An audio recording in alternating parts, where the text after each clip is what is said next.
Okay. Good evening, everyone. Or good morning or afternoon, depending on when you're listening to this. My name is Charles, or Chaz, or Yazik, or the DM, or the Bard. There are many names that people know me by. And welcome to the 79th of hopefully many episodes of Bardadvice, a D&D slash TTRPG slash nerd-centric anime, sports, pop culture, hip-hop podcast. That's the one, and on it, I do my best to answer any questions, concerns, complaints, criticisms, critiques that you might send to us, which, if you wanted to send those things to us, you could do so at the email for the show, which is bardadvice@gmail.com. It also looks like bardadvice. Please send all of your questions and inquiries there. It is part of what keeps this show going, is getting the questions from you and then answering them on here. That's kind of how this whole thing works. If you want to get some merchandise, you can do so over at manshorts.com, or more notably, you can get some dice over at krakendice.com. I do have info on when the next set is going to release, albeit not completely solidified, so I'm going to confirm that data and then be getting it out via social media and stuff this week. Also, if you'd like to contribute to anything that I'm doing musically, you can do so directly via PayPal, Cash App, or Venmo, all of which are Yazik, Yahzick. So, also at the top of the show, we like to thank all of our listeners, but also our patrons, our members, our super chatters. Remind everybody to please like, comment, subscribe, turn on the notifications, rate the podcast on your respective platforms. Join the Discord. If somebody in here can throw a link in the chat to it, that would be cool. Submit a question and get producer credit. Yes, technically, yes, that's true. I mean, we all know that like the Chris's really kind of run the behind the scenes here on this show. It's they're very much like the Gremlins. They're just kind of in the background doing all the stuff. But yes, please submit questions. And I think that's everything that we like to do at the top. Hello, everyone. I hope you're all doing well on this Friday, post 4th. Thankfully, I've only heard a few fireworks this evening. There were certainly a whole heck of a bunch last night. So I hope that everybody was safe in their celebrations. And let's get into Art Corner for this week, because there's a couple of things that have happened this week that are really good in my estimation. The first of which is the new single by Eminem, which is part of his upcoming album, which releases next week, The Death of Slim Shady. The song title is Toby, and it is also featuring Big Sean and Babytron. I really enjoy it. I think that it's a lot like I think it's like a lot like the old M. If you grew up listening to Eminem and you enjoy his music, I think it's a lot like old school. He's just on it. I'm excited for this year in hip hop. It's really cool.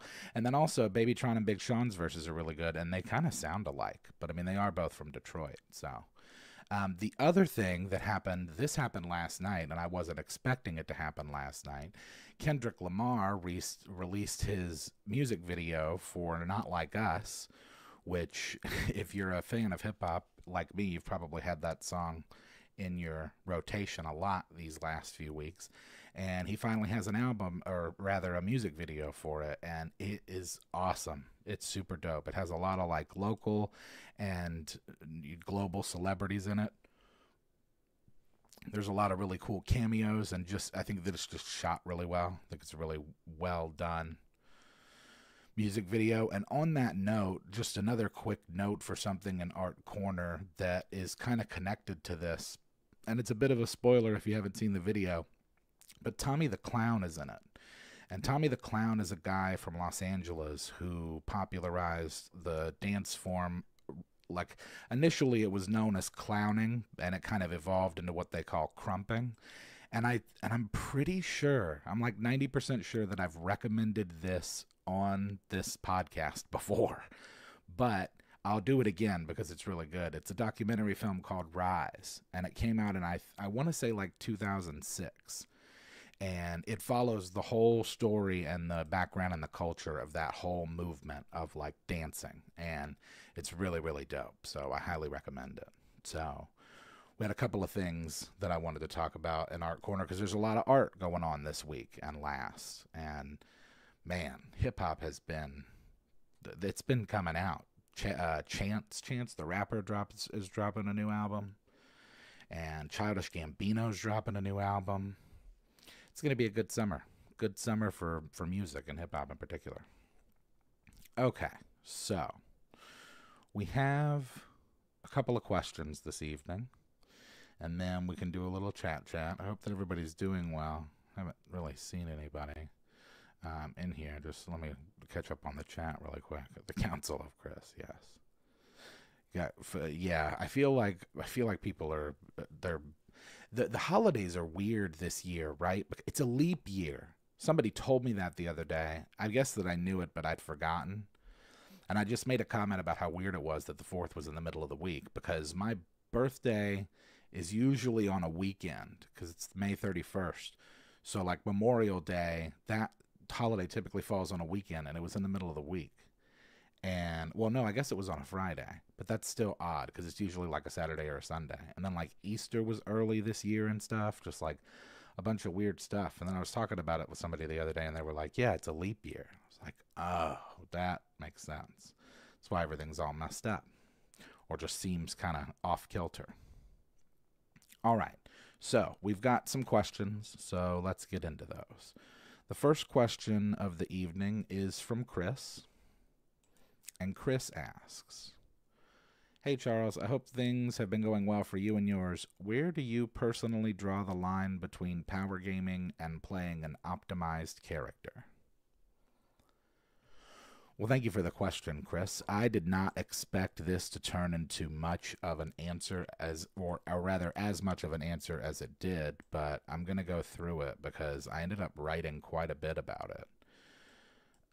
Okay, so let's see. Feel free, people in the chat, to say things about what they feel, but this is where I'm at. For me, it comes down to goals and incentive. We talk a lot about setting expectations at session 0, but I also think it's important to keep an open dialogue. So regarding goals and incentive, it really depends on why the character's doing it. Are they trying to win the game in the sense of like being the strongest or doing the most damage, etc.?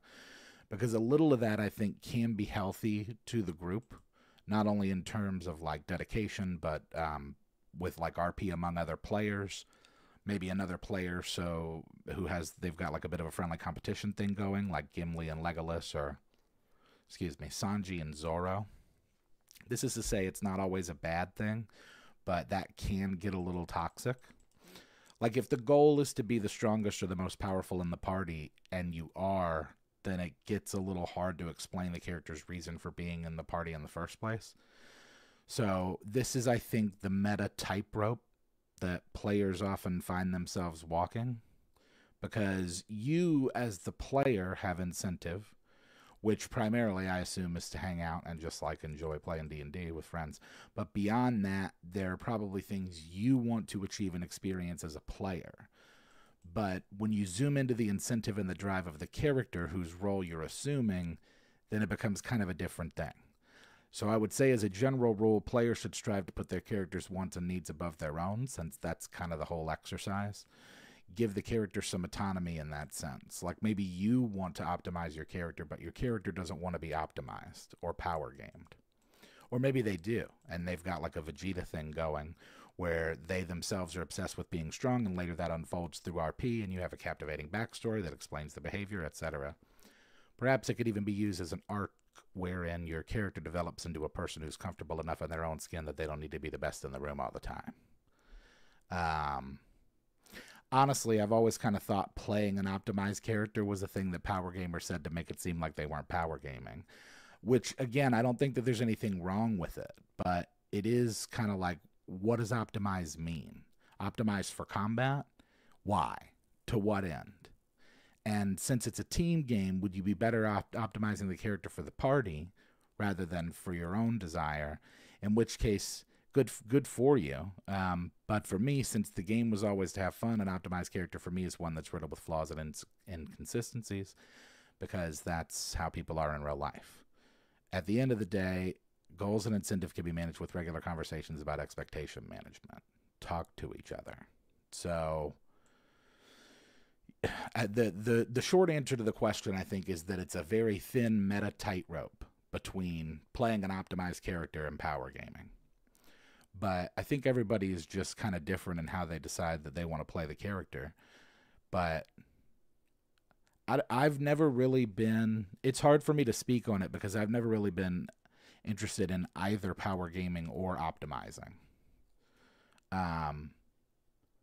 Maybe optimizing for the sake of like support, but I really don't even obsess that much as I just kind of like look for cool things, and like the story is the game in that way. So like I said, I've talked about like putting a lot of effort into the backstory because it answers a lot about how this person moves around and the choices that they make beyond just you as the player who's just like trying to do the most DPS, you know? All right, let me see what people in chat are saying. Good with munchkins. I'm also better than my players are. I don't think power gaming and optimizing are always the same thing. They could have some overlap, I guess. Taking something completely out of character just for the sake of a bonus. I think when the character you're playing is making the game less fun or even worse for other players, you need to dial it back. Yeah, I tend to agree with that. I mean, I'm a believer. I have the same kind of beliefs about D&D as I do about life. Like, you're free to do whatever you want as long as it doesn't like interfere with my experience in a negative light. You know what I mean? So it's like, and it can be annoying when you've got somebody that's like super invested in like, you know, whatever it is, doing the most damage or being the leader of the party. But again, sometimes I think you need that energy, right? Because like, I'm not going to be that guy. And if I'm playing, you know, if we're playing with a party full of guys, people that are like me who are just kind of like nonchalant about it, it is important to have somebody that at least drives the, you know, that's why I talk about dedication, about like staying in focus. Like somebody who's a fighter who wants to kill stuff is going to be like, come on guys, let's go. We're going to go charge into the forest. Whereas other people might just like kind of hang around and role play. So have an NPC that is more powerful to keep the character in line. Well, that's a good idea. Yeah, you could do that with a DMPC. Or just like remember that you're the DM, I think, too, and just kind of flex. But yeah, I guess that I've done a lot of talking and I haven't specifically answered the question, which is drawing the line between power gaming and optimized character. I think incentive and goals, yeah, is the short answer. It's like, why are you doing it? Because like I think if your goal is to just be the strongest player at the table, then you're power gaming. Like you're just trying to like get the most out of the game, as opposed to optimizing a character. That's not always necessarily power gaming. You can optimize to be support, or you could optimize in the vein of your character's backstory, which again, that's why I harp on like the RP aspect of it. Like maybe your person is somebody who has like this crazy backstory and so they're obsessed with achieving a particular thing. Like, you know, that's like shonen animes, right? That's or mangas rather. Like that whole story of like getting better and stronger and reaching a point. Like maybe you have that going on. That's cool. But a lot of times in my experience, if you're power gaming, you don't really have that. It's just kind of like, I'm a fan of people playing their characters the way they want. How did a player tell me about this new bard being a mime? Depends on how different in power they are between the other players. If you have a plus 20 to hit, there's no reason to take something else that gives a plus to hit. It's overkill when I could have taken a plus to something else. Yeah, for sure. So, if the character's doing so much that no one else can, then actions need to be taken. Maybe your character's an optimized jazz pianist. Yeah, exactly. So, goals and incentive as to what it is you want to optimize and why you want to do it. That's and it's kind of a case by case thing. It's like you know it when you see it, I think, the difference between the power gaming. All right, so I don't want to ramble too long and harp too long on that stuff, but I appreciate the question, Chris. That was a fun exercise in me like putting together quite a large opinion about it, I guess. All right, let's move on. So, according to the list of names, the next question is from John. And John asks, Hello, Bard. I really enjoy your Man Shorts videos and podcasts. Keep up the great work. Thank you. I've been a forever DM for a few years now, and have played a few sessions of a homebrew campaign. But to me, it feels fairly bland and not very engaging. Being the multi-talented guy you are, well, that's kind of you, I was wondering if you had any tips, tricks, or exercises you do to get the creative juices flowing. Very much appreciated. Thank you, John, for the question and the kind words indeed. So I did a lot of writing on these answers this week. It's pretty crazy. So while chat puts their opinions out there about it, creative juices, because we've talked about this before. This is the little blurb I wrote. So for starters, I'd say one of the best things for getting the creative juices flowing is to step away from whatever the thing is, do something else. That something else could be immersing yourself into other creators' worlds for inspirations or ideas. So reading a fantasy novel, watching one of your favorite fantasy films or shows, or playing a video game that's in that kind of genre. In my experience, the best ideas often show up when you least expect them and when you aren't looking for them. So keeping notes is a big one. I have a little note app on my phone, so no matter where I am or what I'm doing, if something strikes me, I can just jot it down, whether it's an idea for a joke or for lyrics or whatever. You can also seek out groups on social media. You could join the bardadvice Discord. I'm sure anybody in there would love to talk to you about D&D ideas. In terms of in-game, you can always spice things up with an unexpected event, like the assassination of an important character in the world, or even an earthquake or a massive weather event. So I think that there's a lot of things that you can do to kind of keep things fresh and flowing in terms of the creative stuff. So best D&D ideas while riding the bus to work. Yeah, take a walk. Going out and walking in nature, park, or just walking or exercise period, and then daydreaming might help. Online resources for things like plot hooks and lots of random loot and encounter lists. Yeah, I know World Anvil has random encounter tables. I'm sure that you can find those all over the place. Homebrew is home for me. Yeah, and I think, honestly, John, what might be best for you is to just hop in the bardadvice Discord if you're not already in there. Just talk to because everybody, most everybody in there plays D&D. Plus, it's always good to get a second or third pair of eyes on something if you maybe have an idea that you want review, or you're looking for ideas. This is kind of lower on the list. I didn't write this in my answer, but it's something that I just thought of that's an option, is you could talk to ChatGPT or something. That's usually a little helpful. Even if they don't give you a good idea, even if the ChatGPT doesn't give you an actual good idea, it can kind of maybe spark something, A lot of times, because I talk to ChatGPT frequently, and a lot of times it's not, whatever I end up using or doing is not what GPT advised, as much as it was just that something that GPT advised, sparked something else in my brain that led me onto the direction to ultimately get to the path. Just having somebody to bounce stuff off of, I guess. Go fishing.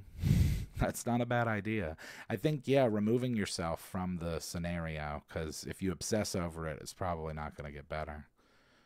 Been thinking up my next dungeon while at work. The random customer interactions really helps. Oh yeah, that's a good point. Yeah, you can apply real life stuff to D&D. You have an idea for a D&D campaign? Oh, nice. Well, please do. Pirate will be putting that out in the Discord.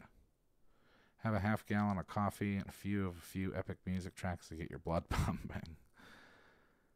If the coffee doesn't get your brain moving, run to the bathroom. Well, yeah, that's true. I'm not much of a coffee drinker myself, but yeah, I think that just kind of staying in the orbit of the theme and the realm of fantasy, but also just kind of not thinking about it, is going to be the most helpful for you to kind of get you out of that funk. Because like I said, a lot of times I do it when I write lyrics. A lot of times I don't do it in one sitting. A lot of times I'll come up with the first 2 lines of a verse that I don't finish for 2 months. And they'll just sit there until one day I'll think randomly oh, I know how to continue this, and then just do it. So don't put too much pressure on yourself. just kind of step away from it for a little bit. Do things that you enjoy to kind of relax your brain. And I think you'll be surprised to find that you start getting cool ideas for new things to try. Not to mention, if you are the forever DM, there is always the consideration, too, of seeing if anyone else wants to DM. Just to see, even if it's for like a one-shot, just for you maybe getting the chance to play a character you've always wanted to play. If you're the forever DM, sometimes that becomes impossible, so... Think of a day in the life of a character that you normally wouldn't focus on, and maybe it leads to something interesting after all. Yeah, definitely. Just try and relax and let the ideas come to you, because I do believe in that. I think the ideas are already out there. We as the artists just collect them and then kind of interpret them and then redisplay them. I think that's the same with D&D, right? Like, the ideas for your campaign are already all out there. It's just you're kind of the one that's in charge of like collecting them, and that can be stressful. So step away for a little bit. Go play some Halo or something. All right. So thank you for the question, John. The list of names says that this next question is from Ruby. Oh, and I like this question. This was fun to answer. And I hope you're doing well, Ruby. Ruby asks, how did you meet each member of the Man Shorts group? Well, thank you for the question, Ruby. So I did, let's see. So I wrote this down as well. And I did this in chronological order as to when I met people. So Rigsby, the guy who plays Waylon, whose real name is Kyle Rigsby, although we don't call him Kyle. We call him Rigsby. He and I met in 8th grade.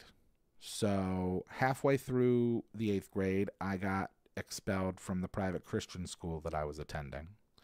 And I had to finish my year at public school at Green Cove Springs Junior High. I joined the school band, and I played saxophone, which Rigsby also played. One of my earliest memories with him, and it might be the first time we actually met. I'm not sure. I think it was, because just a quick note, the junior high that I went to, I don't know if anybody else's experience in middle school was like this, or if this was just like a weird Florida thing. In junior high, our periods of class changed every day, right? Like the order that we had them in. So on Monday, it was like 1, 2, 3, 4, like first, second, third, fourth, fifth, sixth period, which that seems normal, right? But then on Tuesday, it would be second period, fifth period,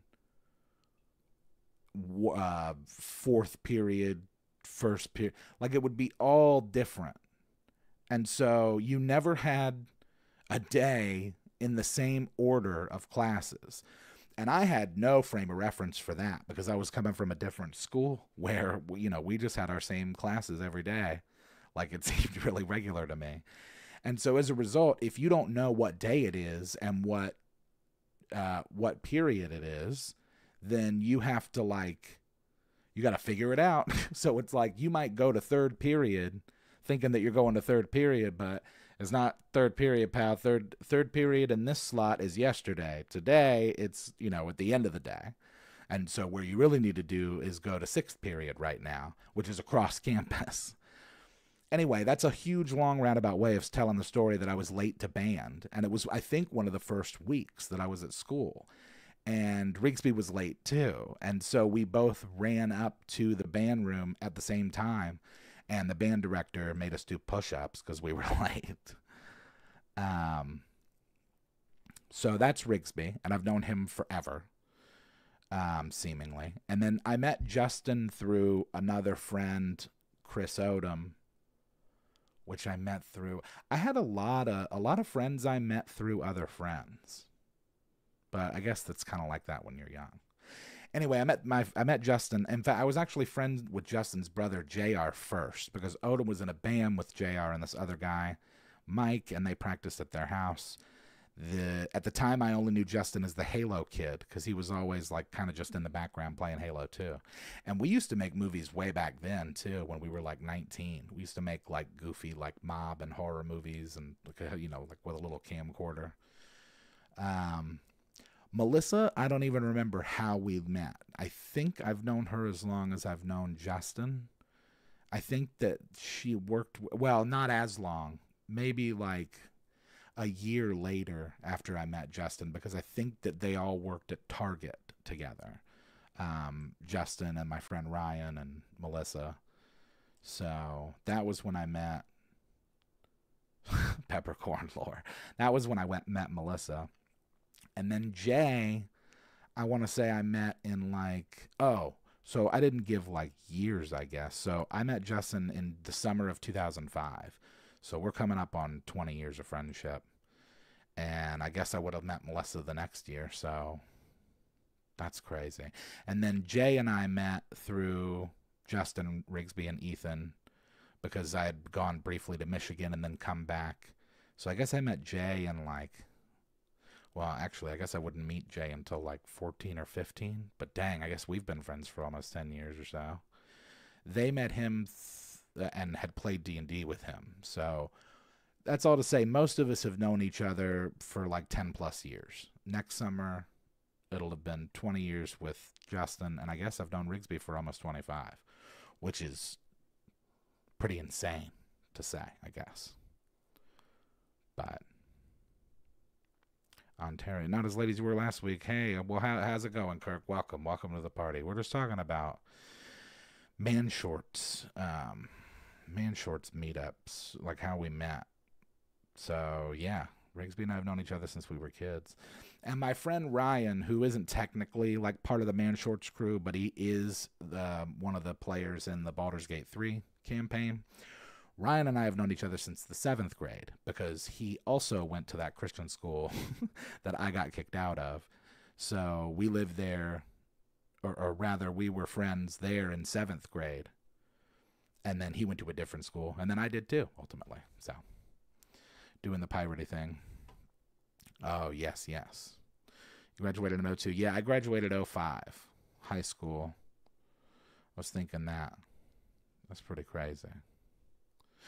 Yes, it is, Ruby. I agree. I am very lucky and fortunate in that regard that I've had, a long time friendships, good friendships.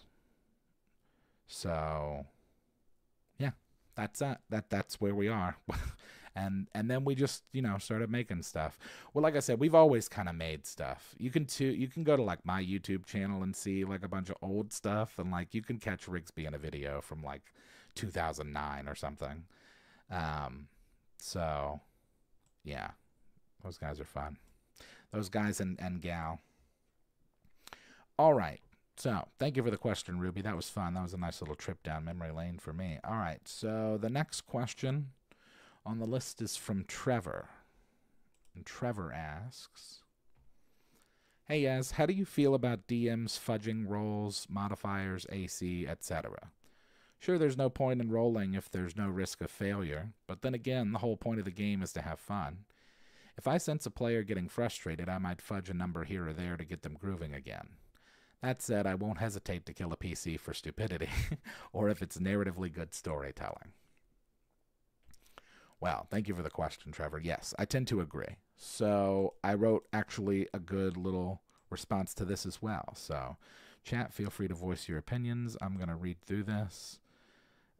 This one is not nearly as long as the first one, but yeah. So my answer to this starts the same way as my answer for John did, which is goals and incentive. So in my opinion, when it comes to fudging dice rolls, I think it definitely depends on why. Obviously, if it's a scenario where somebody at the table annoyed you and you want their character to take damage and you clearly miss, but you just say it was a hit, that's questionable. But then I think that's also a symptom of a larger problem, right? Also, I think that there's a validity in doing something like that if that's the purpose of the moment in game. Like, in order for the party to get to this next part of the story, they all have to be brought within 1 hit point or something. Obviously, it's like you want to try and get that kind of stuff done effectively and efficiently, and it would just kind of drag the game on for you to just, miss or just continue to try and hit. But I think the same goes for being lenient and saving them from a critical or something. I think most of the time it's up to the DM's discretion, so long as they're not doing it for nefarious or selfish purposes. Like, there is such thing as competitive D&D. And that goes for, like, the power gamers and the optimized character builders out there, too. But, like, you can play it competitively if that's what you want to do. But I think mostly the goal for people is to have fun. And it's also kind of a collective experience. And it's not the DM versus the players. It's the DM and players versus the story and ultimately themselves. Which, that's another thing about fudging dice rolls. Most people have kind of a moral compass. And you know if you're doing something you shouldn't be doing. I do think that the DM has slightly more agency in that regard because they do have to serve the story in a much different way than the players do. But yeah, I think overall it's just like, is fudging a bad thing? And it's like, well, yeah, if I think that anything could be considered a bad thing if, to echo the point earlier, if it's something that negatively is affecting the other players at the table. So D&D is not DM versus players, so it's not really cheating. However, it might rob you of a chance to have the game surprise you. That's a really good point from Kirk that I agree with as well. So that's the other side of it, right? Like, sure, I think it's cool to fudge rolls, as long as, like, nobody gets hurt or it's, like, not, you're not doing it to try and, like, beat the game or something. But, yeah, there is a sense of kind of robbing yourself. And I talked about that, too, as like, the optimized players. It's like, you're the one that has to live with, like, whatever your decisions are. So, like, if you want to be a guy that can never get hit, it's like, okay. But that's not going to be, eventually that's going to get tired, right? Like, eventually you're going to want a challenge. And it's the same kind of thing here. It's like, yeah, well, you can continue. That's like the ongoing bit with Sarah. It's like you can continue to, roll a 22, but eventually that's going to get boring. And it's also, I think, going to get more difficult to explain your character's purpose for being there. If they're this awesome character that never misses. Yeah, I think it's just like, you do it if you have to. Let me see here. Sometimes you have to use plot armor. Yes, most definitely. Longtime DM, fudge numbers for cool, rule of cool, and overall enjoyment of the table. Unless a player's doing something that causes another player to be uncomfortable, you usually just let the dice fall. Yeah. And also, too, like, fudging rolls is a thing that... And it's, we've joked about it in the Man Shorts videos. It's a thing that, like, everybody knows what's going on. It's not a thing that you can hide all that well. And so I think, to Kirk's point, it gets to a place where you're really just kind of robbing yourself of the full experience of the roll of the dice. But, then the argument could be made that, like, well, the reason that I'm here is because I want to be some cool warrior who doesn't fail because, it's empowering. So I think that's cool. If there's a backstory for that reason, it's just kind of a case-by-case basis. Let it roll as it is.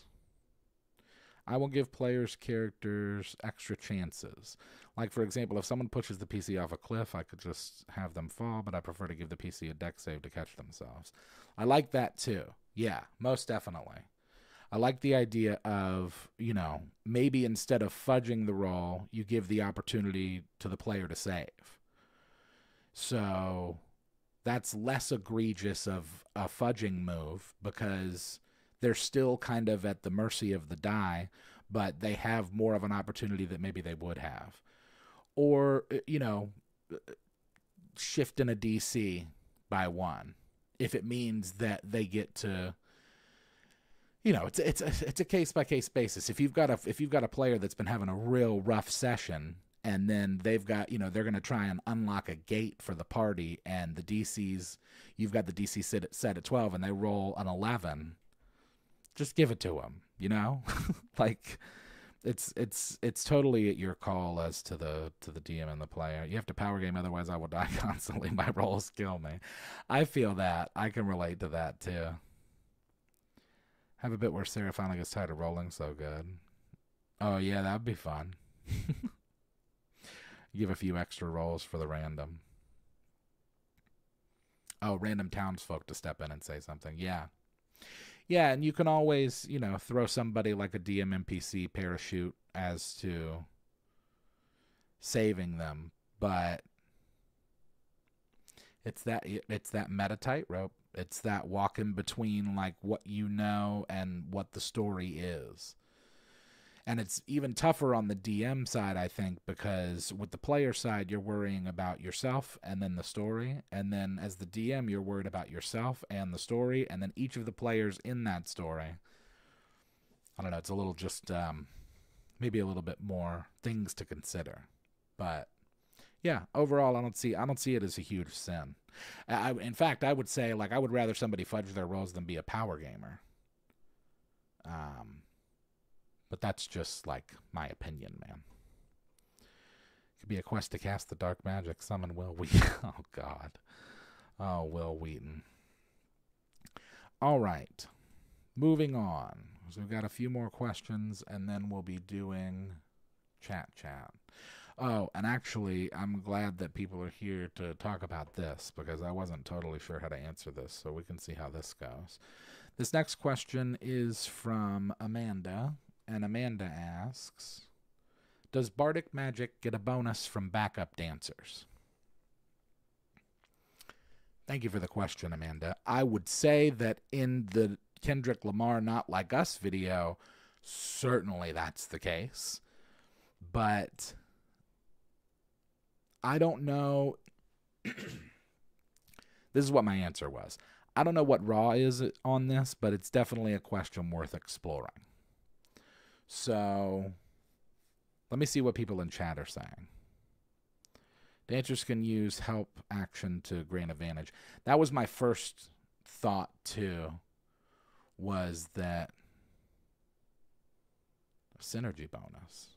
Oh, okay. Is that how it works in 5e? So what does that mean? Does that just, like, grant the person that's trying to do the thing advantage or something? I know that in 3.5, one of the things I like about 3.5 is that, like, in a pre-advantage, disadvantage world, you just got bonuses. So, for example, if you were a bard, you could play a song, and anybody within 60 feet that could hear that song gets a +1 to... I don't remember if they can... And, oh, by the way, this might be, like, very class-specific, but I know that you can do it because I've done it. They get like a +1, and I think that they can actually choose where it goes. They can either apply the +1 to their roll, to their damage, or to like a save or something. But that's all to say that like if you were running a group of bards in 3.5 and then you had if there was a bard doing something, well, I guess it depends on the spell too, right? The backup dancers roll their checks as well. If they get above the certain DC, they grant a +2 or something. Yeah, this sounds like we're just making it up now. This is just like this is the bardadvice version. If the bard can somehow organize an encounter so that they have dancers, they've earned the bonus. That's a good point. So, if you maybe gave like a rallying speech in the town square, and you got a couple of people that were like really feeling your Rize, as the kids say these days, then yeah, I mean, it's kind of like a charm person in a way. Because, yeah, I agree. I think that there's value in being able to get somebody. Now, if they were summons or something, then that's kind of a different thing. Because, like, they're the bonus themselves, I think. But I remember once we tried to go through an encounter that we had to answer riddles, and the DM definitely gave a pass. Oh, gave your close enough answers a pass. Yeah. Bardic magic should get 8 from backup dancers if the backup dancers are good, but not too good. And yeah, that's a good point too. It might backfire. Wouldn't that be funny? If you had like a bard who traveled with an entourage, right? A little entourage of dancers, and typically the dancers enhanced the bard's abilities. but then maybe you come across this, completely different race or culture in the world that finds that dance incredibly offensive. And so now it's not hurting, or now it's not helping. Now it's hurting. Why does this remind me of Jim Carrey in The Mask charming all the police? Yes, exactly.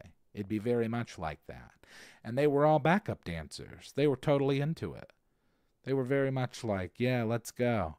And so, yeah, I don't see why not. Because, like, if we're going to say that if we're going to say that a bard's magical ability comes from the power of music, then why wouldn't dancers help with that?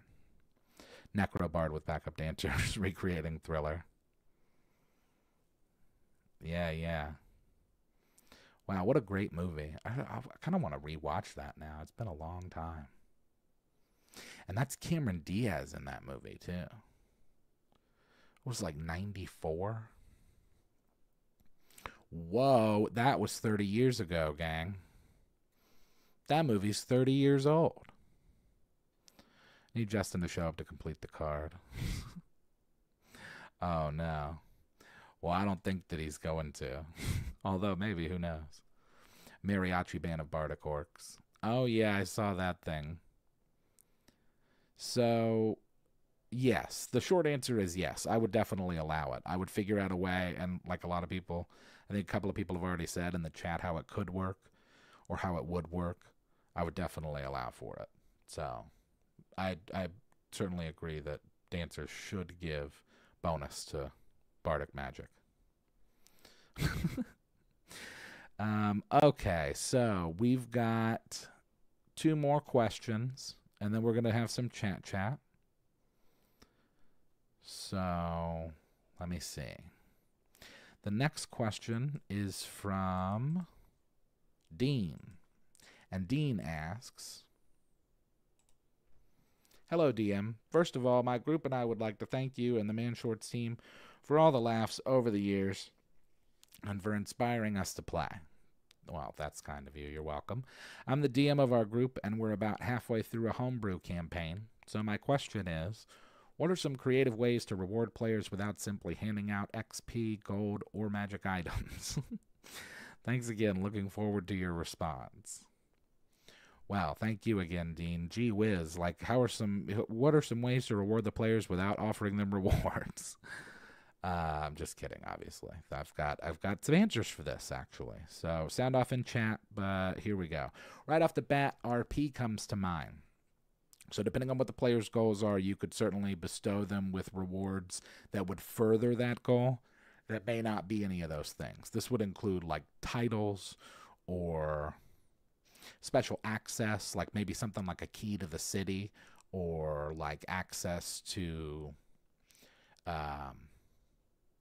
I don't know, a library in the palace of the city. And then when they get in there under investigation, they find, they open a secret hatch that takes them down into a whole new side quest or something.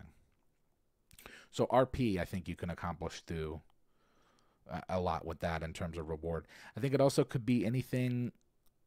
It could be anything, but some tangible examples would be gifting them skills or abilities, including proficiencies with armor or weapons. Maps are cool, particularly when they lead to secret locations like ancient ruins.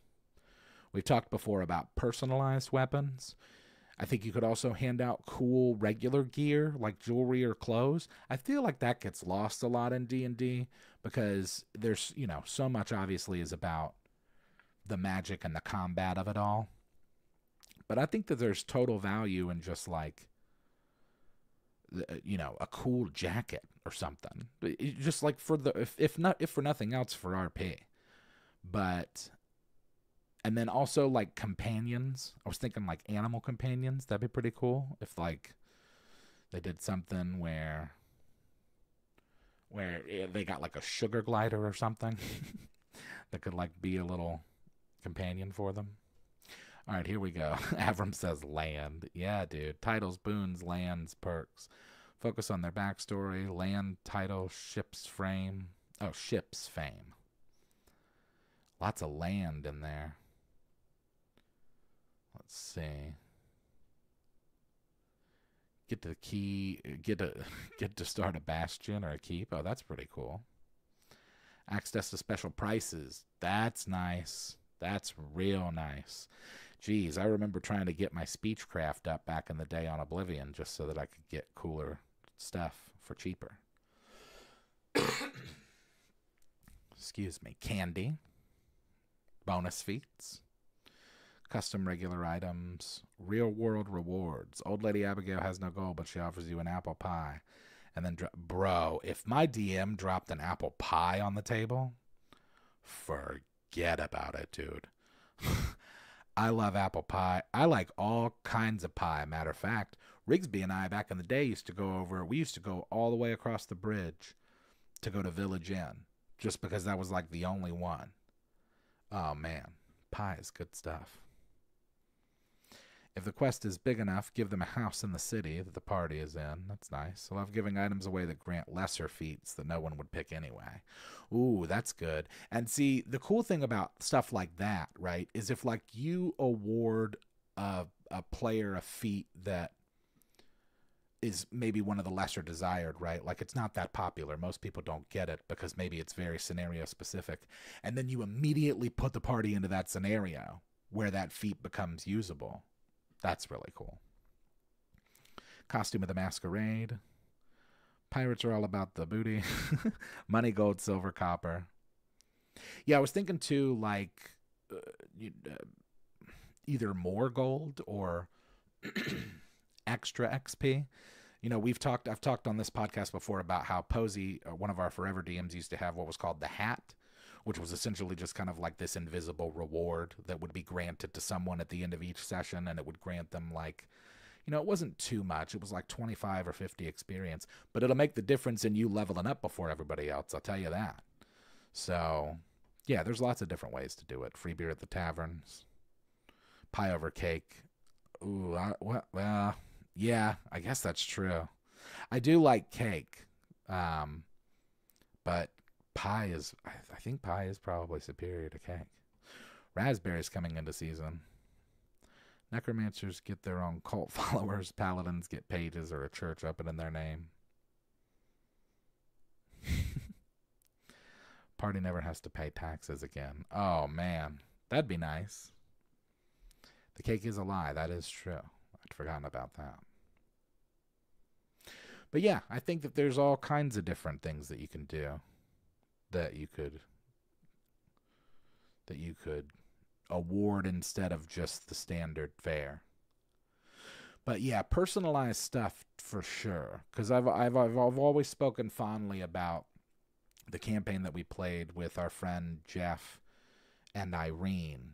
And Irene was the DM. And she just was so thoughtful in the actual items that we were rewarded, that it was like we truly didn't even care what their abilities or value was, because they were just so personalized and cool to us from an RP standpoint, that it was like, because I was a bard, right? I was given the loot of the Howler Monkey. That's so cool. I was like, I don't even care what it does. I have the loot of the Howler Monkey now. What's up? I think prestige and renown are not the point of the system, but actually really good respect or fame when the NPCs, so the NPCs trust you more. Yeah, I agree with that, and I think that that should go both ways too, right? Like if you're just a bunch of murder hobos, I think that people fear you. I think that it's harder for you to convince NPCs to do your bidding. Whereas if you're somebody who, did we talk about that last week or the week before about the whole honor thing? I love that idea. I love the idea of your actions having, you know, indirect consequences or delayed consequences, right? Like maybe you did some crazy stuff in some town and then you don't come back to it in the campaign for 3 months, and then you're back in that town and like your party's banned from the town. So 3 pies baked into a cake. Whoa. That sounds like... I was told there would be punch and pie. What about enchantments cast upon them by the local wizards or mages? That's true. And they don't even necessarily have to be permanent enchantments, right? Like maybe a really cool reward would be like somebody giving them the ability to fly for an hour. Right? So that keeps them from being totally busted for the campaign, but they now have the ability to fly for an hour. So, like, who knows what they're going to do with that? That's just an example. They don't necessarily have to be given granted the ability to fly, but just some stuff to think about. Okay, we got to keep going, too. So, let's see. Thank you for the question, Dean. Hopefully there's an answer in there for you between me and all the folks in chat. The last question of the evening before we do the chat is going to be from Micah. And Micah asks, "Greetings, Bard. I'm sure you've seen the Deadpool and Wolverine trailer at this point." Yes, I have. "Do you have any plans to see it? Also, who is your favorite X-Men/Marvel character?" Thank you for the question, Micah. I'm not sure about going to see it in theaters. I'll probably wait for it. But it takes a lot to get me to go to the theater. I think the last one that I saw in the theater was Barbie. So it's got to be something that I'm really, really interested in seeing. And, you know, the Barbie script was so good. It was like such an original concept. And this, I think, is just kind of like another, albeit I do think that it's better, obviously, because you've got Hugh Jackman back as Wolverine and Ryan Reynolds as Deadpool. And the Deadpool movies, I think, have been good.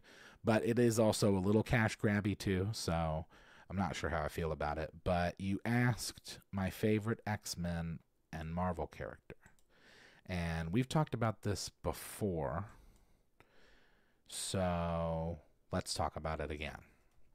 My favorite X-Men is the original X-Men, which is Scott Summers, also known as Cyclops. Obviously, Charles Xavier and Magneto had their powers first, but Cyclops was Xavier's first student in a school for the gifted. I also really like Gambit and Rogue, but I should point out I'm way more of a fan of these characters in the comic books and the cartoons than I am in the live-action stuff. I don't think that any of these characters that I just mentioned have truly gotten their flowers in a live-action production. As for Marvel in general, I'm a big fan of some of the lesser popular characters like Moon Knight and Luke Cage. I also don't think that either of those characters have been given a real fair shake in live action. The Moon Knight show in particular, it was way too short. It was only 6 episodes. I think it should have been at least 8, if not 10. Parts of it felt really rushed. It felt like only the people... what I put is, it felt like, the only people that'll be watching this are Moon Knight fans, so they understand what's going on. And, like, which is fine, I guess, but in my opinion... The whole idea of giving these lesser-known or lesser-loved characters their spotlight is to expand their fans. And Luke Cage was at least a little better. It got 2 seasons, but just not probably as grand as it could have been, maybe. So, yeah, I'm a Cyclops guy, first and always. He's the best. And he's great in the new X-Men show. Let's see. We did have a Chris question. Yeah, that was our first question of the evening. X-Men, Storm, MCU, Iron Man. Storm is really cool too, yeah. Storm because, like, Pudge, the fish, she controls the weather. Beetlejuice too. Yeah, that piques my interest more than Deadpool Wolverine. Especially with Keaton returning. Moon Knight felt like a weird movie. It did. It just was, yes, it did. It's like you could have watched it in one sitting and it would have been the same. Tried to force 10 episodes. That's annoying. Son is a massive Spider-Man fan. Had to talk him out of a blackface Miles Halloween costume. Oh, no. Yeah, well, I think that Miles Morales is kind of a cooler Spider-Man than Peter Parker. But I've always had love for Spider-Man. Favorite superhero is Too Much Coffee Man. I don't think he's in the X-Men. Somebody else was talking about somebody was talking to me about The Boys recently. I couldn't get into that show. I watched like a few episodes, but I don't know. It's just I wasn't like brought in by it. Well, what else is going on? Now we're in chat officially, so we can just kind of chat around. Oh, thank you very much, Trevor. That's very kind of you. Appreciate the super chat there. Yes, it's lots of talking every week. What's good things for the week, everybody? What's going on? I started, this is more of like in my personal life, but I recently started my first, I finished my first lesson of my certification for my CompTIA A+ certification for computers. So I'm hoping to get more into the IT field. Things have been kind of rough and slow this last year or so with the algorithm changes and with, just things in general have kind of slowed down for us. And so I'm going to be making a career shift. Have a superpower if you stare at a red light long enough, you can make it turn green. Oh, that's pretty cool. New York, finally to visit the wife's family. Wife's doing well. What's going on, Barrel? Yeah, how's that? What's the deal with that? I saw the last I saw was like a Cat 1, right? It's hitting Texas, huh? I'm so worried about the hurricane season this year for us because, okay, Barrel's a B, and at one point wasn't Barrel a 5, or at least getting up there and then slowed down. I'm a bit concerned, folks, about the hurricanes because the B that's number 2, and isn't there one right behind it? Is there a Bard go? Good, that's great. Our new used trailer is being delivered this weekend. That's cool. Ran a 5K yesterday. Whoa. Finished in 35:05. I don't know if I could finish in any time. Finally got Friday off. Oh, that's cool. Still have all your fingers. So I have to. Yeah, that was a funny meme my buddy Alex showed me earlier this week. It was like somebody in America this is their last weekend with all their fingers and they don't even know it yet. I tend not to participate in any of that stuff. In fact, yesterday we didn't do much at all other than just kind of relax and rest at the house. But that was very nice. Lots of people in the neighborhood blowing stuff up. But that's Florida for you too, man. Like, it doesn't even have to be the 4th. People blow off fireworks like just on any kind of like random holiday up down here. Yes, by the way, nice job on the 5K. I was so worried about making a joke. You should be proud of yourself. I don't know if I could even do something like that. Certainly not in 35 minutes. Send good thoughts to James. Oh, yes, that's right. I'd forgotten about that. I did see something about that. James, very sorry to hear about your loss. One of the, gee whiz, one of our listeners here on the bardadvice program suffered a personal loss in the family this week and wasn't able to make the podcast. So please keep your thoughts and or prayers with him and his family, because that sounds like they've got a lot to deal with, and that's just not fun at all. So definitely condolences for that. It's heading straight for the bay, 10 miles down the road. Wow. Well, hold on, Avram. Hopefully, if it's a 1, though, it's honestly not going to be that bad. I'm in Maryland. We have a house behind us. Must be a little bit of Florida based on their fireworks usage. Yeah, maybe. That's yeah, it's a different thing down here. People shoot fireworks off down here on like Memorial Day and Veterans Day and Christmas. Sometimes I've heard fireworks before. Job in Michigan start date got pushed from Tuesday to the 23rd of July. Oh, well, that's a bit of a blessing and or a curse, right? I mean, obviously you'd want to probably start sooner than later, but hopefully that gives you an opportunity to have a little bit of downtime in the meantime. They're illegal 49 weeks a year in Canada. Whoa. I feel like they're mandatory in here. People have shot fireworks at me before in the car. That happened to me within the last year, and it happened to me like 10 years ago.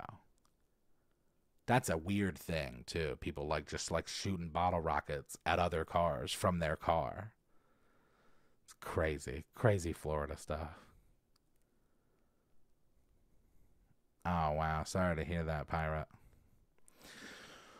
Well, hopefully that will be the beginning of many other jobs you've got to do. Yeah, I'm hoping too that I can get this certification process done so that then I can get into a job field that's just a little more consistent. Not that I don't like what I do. It's just it's not it's not as consistent as it's been in the past. So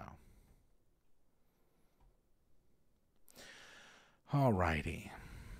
Well, I'm probably going to be getting off a little early this evening. Probably going to be cutting it a little short because I do have work to do. We've got a big day tomorrow, and we're going to have an episode this weekend, finally. So on Sunday, there will be a new D&D edition. I know that it's been quite a while. Again, things have been slow, but we're going to be having one on Sunday. So now you know at least that's coming. Saw a car explode from fireworks. That's terrible. Floridians are really into historical reenactments. Already boarded up the windows and doors. Fuel jugs just battering down that. Yeah, and honestly, a lot of times, Avram, that's really all you can do. It's just kind of like hold down until it passes.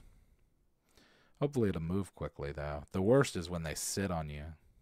And they'll just sit. That's what Matthew did to us all those years ago. They just came out and sat out off the coast for days. Doing an outdoor escape room, that'll be fun. Escape rooms are cool. Looking forward to the next D&D edition. Yes, me as well. It's beach edition. So that's the spoiler alert. It'll be beach edition. And then there'll be one next week as well. So got games this weekend. Not anybody. Listen, we're out of basketball and hockey and football season. I don't. You were probably talking about D&D. All right. Okay. So let's get going. Start moving out of here. Before we go, again, we like to remind everybody of the email for the show, which is bardadvice@gmail.com. It also looks like bardadvice. Please send all your questions, concerns, complaints, criticisms, critiques, etc. to bardadvice@gmail.com. It's much appreciated. As I've mentioned before, it's half of the show. So please send in your questions so that I can answer them and we can keep this thing going. If you want to get some merch, you can do so over at manshorts.com. And if you want to get dice, you can do so over at krakendice.com. As I said, I'll nail those dates down and then put stuff out on social media as to when those will be coming out. The fourth set, that is. If you'd like to contribute to anything that I'm doing musically, you can do so directly via PayPal, Cash App, or Venmo, all of which are Yazik, Yahzick. Let's see. We will be back here next week, same Bard time, same Bard channel, 10 p.m. Eastern Standard Time on the Man Shorts YouTube channel. The audio for this podcast will be made available tomorrow at 12 p.m. Eastern Standard Time. I hope that everybody has a fantastic weekend and an even better week, and we will see you next time.